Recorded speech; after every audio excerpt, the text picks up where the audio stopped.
From your local election headquarters, this is a special edition of Newsmakers, a 12 News debate. Welcome to this special edition of Newsmakers, a debate in the race for Woonsocket mayor. Hello, everyone. I'm Tim White. And I'm Ted Nisi. Each candidate will have an opportunity to give a 1-minute closing statement at the end of this debate. And the candidates are, from left to right on your screen, Christopher Beauchamp. Mr. Beauchamp is the current mayor of Woonsocket after the resignation last November of Mayor Lisa Baldelli Hunt. Prior to that, he was the city council president. And John Ward. Mr. Ward is the current city council president. He has served several terms on the city council, and prior to that, he was a member of the school committee. Candidates, as you know, there's no strict format to today's debate. We're looking for an open and honest discussion of the issues. We will allow for you two to engage with each other, but if you're not answering the question or you're taking too long, Ted and I will jump in. Let's begin. Candidates, former Mayor Lisa Baldelli Hunt looms large over this election. She resigned last November amid a scandal over a land deal, though she cited health challenges. Mr. Beauchamp, you have said you are a longtime friend of the former mayor, and the day she resigned, you told 12 News, quote, "The city is in a much better place with Mayor Baldelli Hunt's leadership, energy, commitment, and love for this city. I will forever be indebted to her." Critics are concerned that you are essentially Baldelli Hunt 2.0. Are they right or are they wrong? They're most definitely wrong.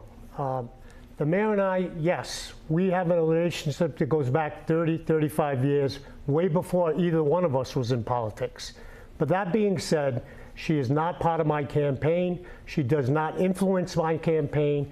And frankly, we haven't talked in over 4 months. So that is fiction. I am my own person. I am the mayor of Woonsocket. There are some things that I have transitioned from her administration, and those are good things, albeit the public safety complex, the athletic complex. Those are the things that she had started, and we're continuing. But as far as her being part of my campaign, it is not accurate. It is not true.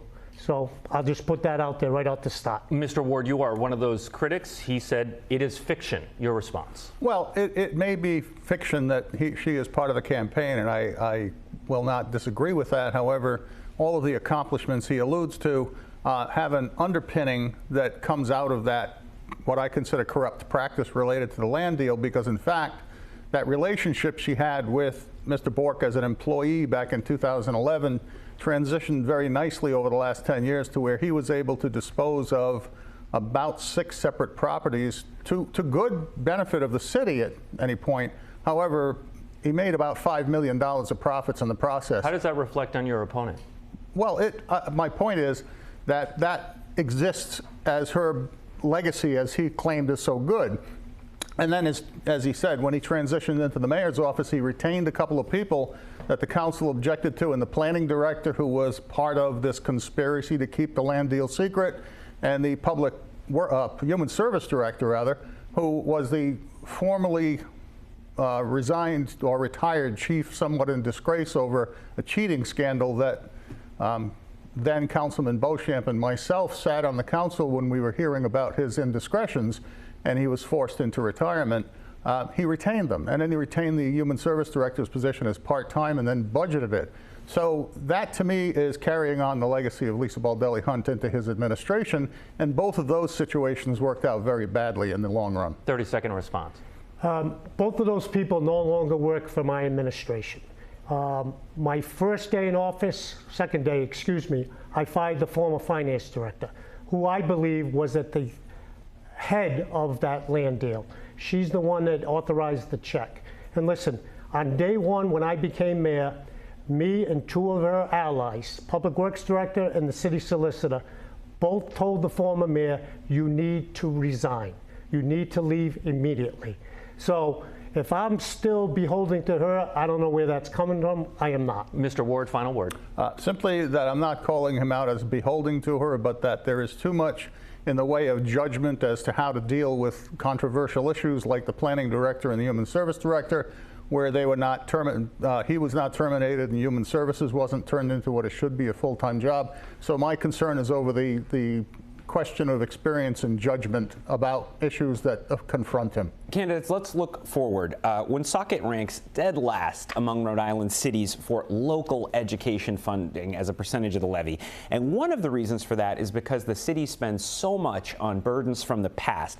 More than half of local tax revenue goes toward benefits for municipal retirees and debt payments, according to the Auditor General. It's hard to see how Woonsocket will ever have the money to invest in schools and other future-oriented things without getting out from some of these legacy costs. So, Mr. Ward, I'll start with you. Is it time for Woonsocket to either ask its retirees to give up some of their benefits or consider filing for bankruptcy to restructure its debts? I'm never going to suggest that we file for bankruptcy. We have debt service that does burden us significantly, although when you look at the debt service with an 84 or 85% reimbursement rate, the gross debt service on our middle school construction is actually a local burden of only 16% of that. Part of our problem with the retiree benefits is that that's been adjudicated and they're entitled to the benefits, and when we went into the Budget Commission, some of those benefits were cut back. And after coming out of the Budget Commission, there's been a ruling in the courts that says they must be restored for their health benefits, and the pension benefits and the local pension have to be fully paid to them according to the contracts in place at the time, and that's judged by state statute.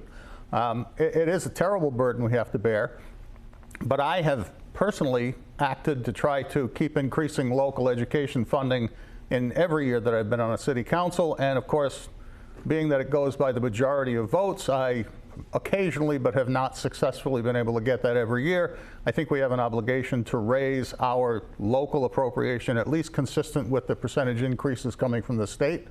And it has not happened regularly.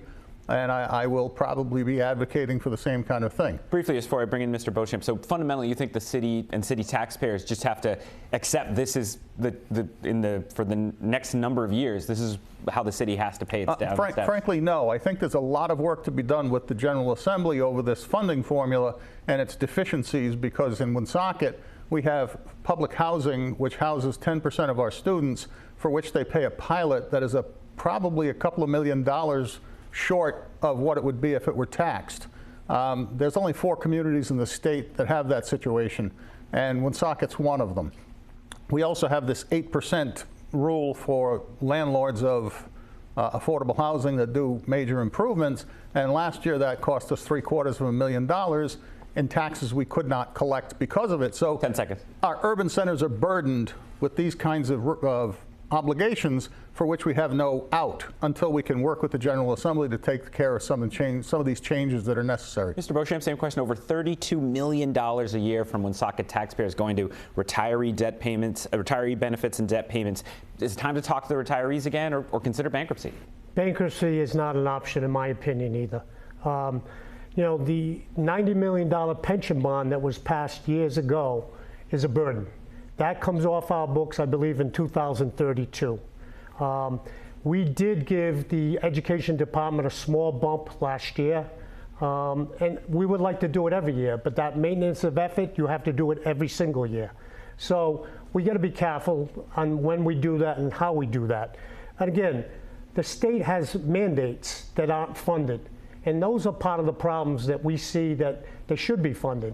And the school funding formula should be readjusted. So cities and towns like Woonsocket that don't have the medium income that other cities and towns have will be forced to, you know, make sure people can afford to be here. And I think that bankruptcy is not the answer.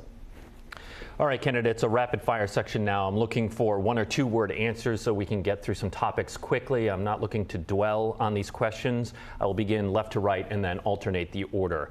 This election, city voters will consider mayoral term limits of 2 consecutive 4-year terms. Will you be voting for or against those term limits? Mr. Beauchamp.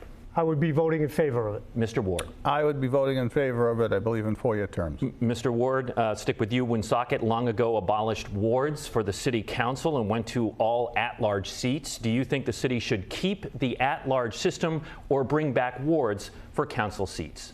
I believe, honestly, that it should be some mixture, as is in other communities. We are an outlier in Woonsocket as having total at-large A mix seats. of at-large and ward seats. Mr. Beauchamp. I think a hybrid situation would be good too. At one time we had wards in Woonsocket, and I think it would be a good thing to bring back. Okay, agreement there too. Who are you voting for president, Donald Trump or Kamala Harris? Mr. Beauchamp. Kamala Harris. Mr. Ward. I have not yet decided who I'm voting for. Really, this not, late no. into the race, you haven't decided yet? I'll be very blunt. I'm uncomfortable with the candidates that are offered to us at this point. Okay, final question here. The employment contract, Mr. Ward, for Woonsocket Police Chief Thomas Oates is up in November of 2025. As mayor, would you extend his contract or seek new leadership at the department? As a member of the council that worked to give him a contract while Mayor Baldelli Hunt was out of office, I would support an extension of his contract. He's done a great job for the city. Mr. Beauchamp. I would too support an extension, but not until next year. We have many other problems and things that we have to take care of first. Thank you. Candidates, in the lead up to today's debate, we received an email from a Woonsocket voter with a question she wanted to ask, so I'm going to pose it to both of you. Mr. Beauchamp, I'll start with you. This voter wrote to us, quote, "We'd like to ask the mayoral candidates what they are doing to eliminate the city's homeless problem." She went on to say, "Autumn Fest is this weekend, and people camping in the parking lot of a now closed restaurant next door to the park reflects badly on the city, especially when everyone is hoping the weekend will draw visitors to Autumn Fest and other businesses in Woonsocket." Mr. Beauchamp, your response to that voter? She is right, and I've noticed an uptick in the homeless population in Woonsocket, being that, you know, I travel the city very early in the morning, all day, and I've seen many faces of unhoused people that I haven't seen before. One of the things that we could do with that particular property, it's a privately owned property. We could have them put up signs that no loitering, no trespassing, and I think we're going to do that. The homeless situation is a multifaceted problem, and it's not just the city that's going to solve it. We need the public safety people's involvement. We need partners in the community, be it Community Care Alliance. We need Thundermist. We need Landmark. And we've started a task force last January in 2023 to address the homeless population. And it's been progressing very nicely, where we're getting involvement from everybody. So it's not just the city's problem, it's everybody's problem, and we're going to look to ratify it. Mr. Ward, same question. What's your response to that voter? My response to that voter obviously is in the areas around the park currently for this weekend. In Autumn Fest, the areas need to be cleared out in one fashion or another and assist those people who are residing at that open air location to move on to some other location. In the bigger picture, what concerns me a great deal tied to homelessness is the high numbers from the Department of Health on opioid overdoses that Woonsocket has been hit with, way outside the norm. And the fact that I'm knowledgeable through contacts and throughout in the community about the influx of drug dealers that are coming into the city and people who are homeless, who are, as the mayor said, there's more new faces coming into the community, and that has to be checked. And I think a lot of it is around the drug dealers that are going on in the streets. Unchecked. We need to, in the long run, we need to make it clear to people that their home cannot be the public property, because the people have a right to have the best benefit of our public parks and our public facilities, and that cannot be a permanent home for people who are otherwise unhoused. So we must work with state and federal government, especially with the bonds with home funds, and trying to find ways to do some developments of affordable housing somewhere, whether in or out of the community, that's on a good transportation route, so that we can house people. But as I said, they cannot be allowed permanently to become unhoused people simply because they don't want to comply with rules. And we're going to talk more about the opioid situation in a second. Before I go back to Tim, Mr. Ward, I just want to ask you briefly, and you started touching on it there about housing more broadly. Rhode Island has a serious housing shortage across the state, especially for working and middle-class residents. As mayor, do you want to see significant new construction in Woonsocket? I may want to, and we may need to, except there's a couple of things in play. One is, if you look at our 8 square miles of land from above, you will see that it is virtually covered with buildings, with very little space for development. So it would be redevelopment more than development. I would like to see, however, our housing authority give a benefit or a preference to homeless veterans, which they have not done. There is room for some redevelopment of some properties that could work. But again, I think it relies on state funding, and it's going to rely on the state to really assist us in a way, because we have become something of a hub for social services, and it's bringing more and more people who are seeking affordable housing into the city. And but in the long run, my concern is that 8% deal and having properties that are exempt or paying only a lesser amount burdens every other taxpayer, property taxpayer in the city. And I'm not sure that's an equitable way to deal with the residents of Rhode Island. I want to bring in Mr. Beauchamp. Same question. Do you want to see significant new housing construction in Woonsocket? There's a housing crisis, citywide, statewide, federal, and all over the country. So yes, we are at second in the state for housing, affordable housing. I think just over 15.5%. Affordable housing is we have enough of it, I believe. We need to have other types of housing. I met yesterday with the owner of the former middle school that my colleague on my left here bought that land 2.5 years ago, and it's been sitting vacant. I finally met with the owner and said, what are your plans for this middle school? And they are going to bring in mixed rent type of luxury apartments there. And his plan is moving forward. But we can't have things sit for 2-3 years. That's a problem. We do have new housing developments on Main Street. NeighborWorks has a housing development that's going to help us. I do have other developers that are coming to the city, the old former Woonsocket Call building, the Cornstein's building. These are going to be developed with commercial space on the bottom, residential above. And when you get foot traffic coming on Main Street, it's a good thing, because we got plenty of great restaurants, the Stadium Theater at one end. So I think housing, which has never been on Main Street, is coming in the near future. I'll just give you 15 seconds on that middle school thing to respond, then I'm giving it to Tim. Well, I didn't buy it. But we sold it to a person for $1 million. He was offering to come in and do some serious improvements to it and turn it into housing. And we even offered a tax stabilization agreement that he took advantage of and yet has done nothing with in the 2 years he's owned it.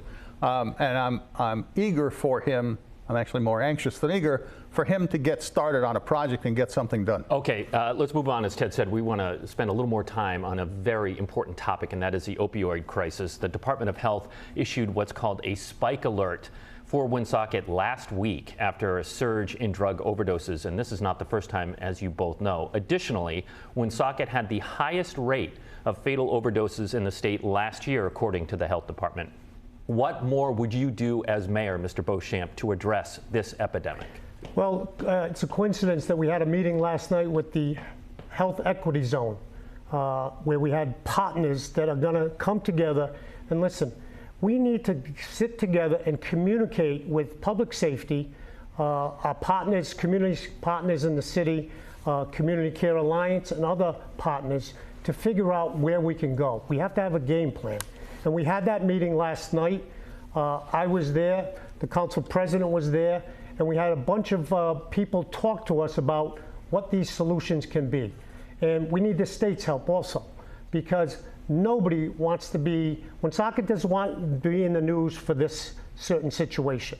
The fire chief was there and asked very pertinent questions about, there seems to be a disconnect of how come we're spiking all of a sudden, Woonsocket, where he questioned whether we know where the homeless encampments are. And this is where the public safety people and the EMTs... What does that mean, Mr. Beauchamp? Does that mean, with the Supreme Court's permission now, you will start fining or arresting people in homeless encampments? We can. Will we? I'm not saying we will until we find a solution where we can put the unhoused. That is part of the problem. To take them out of encampments and to have no reliable situation for where they can go, I don't think is humanly, right? I have a compassion and I have empathy, but I will not be taken advantage of. As I said at that meeting last night, if there's 100 unhoused people in Woonsocket, I want to make sure these are Woonsocket people. I don't want out-of-city town people coming here. Providence, Lincoln, North Smithfield, they need to do their share. Isn't it by the very definition of homelessness, they have no community identity? No, the outreach people do have them. They go to them and they figure out if they're from the city. Okay, and I want to make sure we're helping people that live or have connections to this city, as opposed to taking 20, 30, 40 more people from outside. Thank you, Mr. Beauchamp. Mr. Ward, back to the opioid crisis. Again, highest rate of fatal overdoses last year, according to the Department of Health. What would you do as mayor to address this epidemic? Well, one of the problems I see, and we did have a great meeting last night, and I sat there and literally listened for the entire meeting because I wanted to absorb as much information as I could. And one of the things that I took out of it was that they were offering a wide variety of services to people who are suffering through opioid addictions and addictions in general. There are various agencies, the Department of Health, the Woonsocket, the Task Force on Substance Abuse, and a whole variety of others who do offer service through this health equity zone. And it sounded great, and it offers great service, but we need something that offers real solutions. And those real solutions are hard to come by because you have to get the cooperation and the desire of the people who are addicted to transform themselves into people who are not addicted and self-sufficient and able to go out and get housing, obtain a job. And so in terms of how it affects, one of the problems I have is while we talk about those services, I think there was not enough discussion about law enforcement's impact on cutting off supply. Not everybody is getting their opioids from the pharmacist. They're getting them on the street, and it has become an increasing problem in the last couple of months in Woonsocket, along with the influx of more. Does that mean you're dissatisfied with the Woonsocket Police Department's progress so far in that area? I can't say that I'm dissatisfied because, frankly, I don't know exactly what their efforts have been directed to. I know they are going after some of the dealers that are providing the stuff that hits the streets, but I think we need to do more or focus as much on the streets as we do the supply. Okay. Ted? Candidates, we've just been talking about opioids and homelessness, and as I canvass people getting ready for this debate and preparing people with ties to Woonsocket, people in the city, one thing I heard was a concern that Woonsocket has, frankly, an image problem, that too often it makes statewide news for these kind of negative stories, and people worry about that. Mr. Beauchamp, I'll start with you. Do you think that Woonsocket has an image problem or not? But if you do, what do you think can be done as mayor to try to sort of shift how people think about Woonsocket elsewhere in the region? So when I became mayor in November of last year, close to 11 months now, my focus was making sure people have the accurate information about what's happening in our city.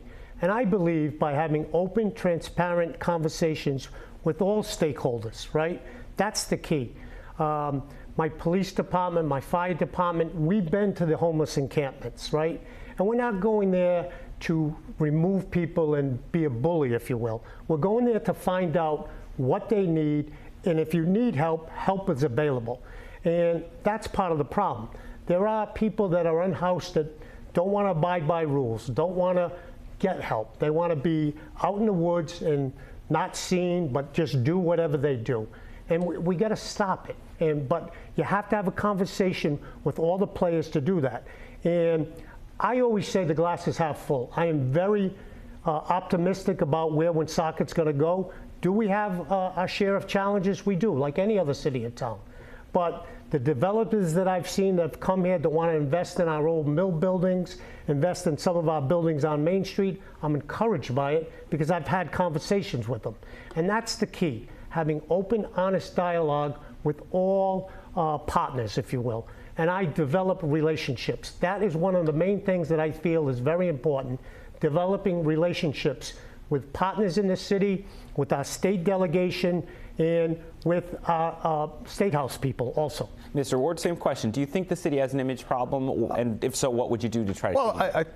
And we have 1 minute to closing statement. Okay. I agree that we have an image problem, and sometimes it's self-inflicted, but sometimes it's circumstantial. And I think this is one of those situations with opioid addiction and homelessness where it becomes circumstantial because we have probably one of the most extremely successful social service centers in the state, all occupying a very small space down in our Social Street, Clinton Street area, between Community Care Alliance managing 3 separate major buildings in the area and Thundermist occupying a couple of buildings themselves, where there's a lot of affordable services available to people, so it brings people to the city. The challenge now is that, as I said, we need to come up with solutions to problems like that. In addition, with Main Street, though we are accomplishing many things, the foundational building that's in the city is the old Hospital Trust building across the street from City Hall that has not been substantially occupied for about 25, 30 years now. 10 seconds, and Mr. it Ward. needs to be, that needs to have something done that is going to solve the problem of the area in the middle of Main Street so that we can change the image of the city visibly and then work with partners in the state to change the image. Thank you, Mr. Ward. I want to make sure both of you have time for closing statements, and each candidate will have 1 minute for their closing statements, the order of which was chosen randomly prior to this debate. Up first, Mr. Beauchamp, your 60-second closing remarks. Thank you. I love the city of Woonsocket. I've been here 65 years, my whole life. I've very much enjoyed being the mayor of this city the last 11 months, but I am the mayor. The former mayor is not part of my administration, not part of my campaign. I want to make that abundantly clear. And moving forward, I build relationships. I think I have a unique ability to connect people together, listen, get information, and on a collaborative effort, get things done. And I think that's the way you should get anything done, whether it's Woonsocket or your own business, because collaborating, talking to people, and getting the information is critical. And I've done that in the last 11 months. I will continue to do that. I see Woonsocket's future being very positive. Thank you, Mr. Beauchamp. Now, Mr. Ward, your 60-second closing remarks. Thank you very much. Thank you to Channel 12 for having us here and Newsmakers. I have been serving the city of Woonsocket since 1995 in public office, except for a short period outside. I, too, love my city. I lived in my city all my life, raised my family here, sent my kids to Woonsocket schools, and they have done fabulously well. And frankly, they bring the image of Woonsocket outside the city for us when we do that with our kids. And I think there's a little more to this, though the mayor claims that he is not affiliated so much and operates differently than the former mayor. The fact is, there's certain aspects of it that he carries on, as I said with the two directors earlier, that show that and he's not really that far apart from her. And so my 30 years of experience in government operation and management, I like to tell people that I think my judgment is better and my experience is better suited to the job. And please, all of you, come to Autumn Fest this weekend in Woonsocket. All right, thank you very much. That's a good note to end on, Mr. Ward. Thank you so much, and thank you both for taking part in this important exchange. To our viewers, a reminder that Election Day is November 5th. Early voting begins October 16th. We have everything you need to know in our voter guide, including key dates and voter information in Rhode Island and Massachusetts. You can get to it by scanning the QR code on your screen or by going to WPRI.com/vote. Next week, another debate. U.S. Senator Sheldon Whitehouse and his Republican challenger, State Rep Patricia Morgan, face off in their only scheduled debate. We want to thank you for watching. For Ted Nesi, I'm Tim White, and we will see you next week on Newsmakers.